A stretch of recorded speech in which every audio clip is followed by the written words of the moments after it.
సిద్దిపేట జిల్లా హుస్నాబాద్ పట్టణంలో నిర్వహించిన గాంధీ వర్ధంతి కార్యక్రమంలో రవాణా శాఖ మంత్రి పొన్నం ప్రభాకర్ పాల్గొన్నారు. ఈ సందర్భంగా గాంధీ చిత్రపటానికి పూలమాల వేసి నివాళులర్పించారు. ఆ తర్వాత హుస్నాబాద్ పురపాలక సంఘం కార్మికులను సన్మానించారు. స్వచ్ఛ కార్యక్రమాలపై గాంధీ ఇచ్చిన స్ఫూర్తిని అందరూ కొనసాగించాలని కోరారు. స్వచ్ఛ కార్యక్రమాలపై మరింత అవగాహన పెంచుకోవాలని ఆయన సూచించారు.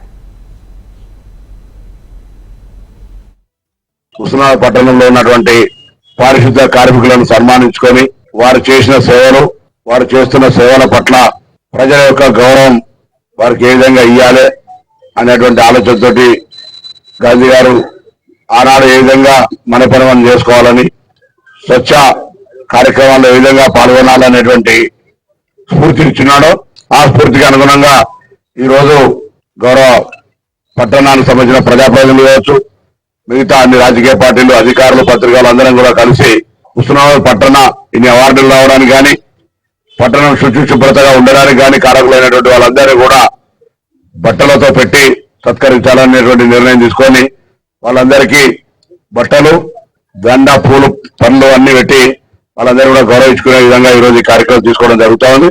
తప్పకుండా వారందరికీ సందర్భంగా గాంధీ గారి వర్ధంతి సందర్భంగా శుభాకాంక్షలు. ఎందుకంటే గాంధీ గారు ఇచ్చినటువంటి కార్యక్రమాన్ని వృత్తిరీత్యా అయినా సమాజంలో బాధ్యతగా మీరు ఈరోజు ఈ కార్యక్రమం నిర్వహిస్తా ఉన్నారు.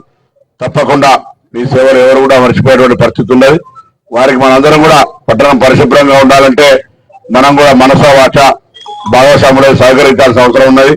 పట్టణ పరిశుభ్రతలో మనం కూడా అందరం కూడా భాగస్వాములు అయితే మనందరం కూడా వాళ్లకు సహకరించినట్టే, గౌరవించినట్టే అనేటువంటి విషయాన్ని ఈరోజు మనం ఒక ప్రతిజ్ఞ రూపంలో తీసుకోవాలి అందరం కూడా.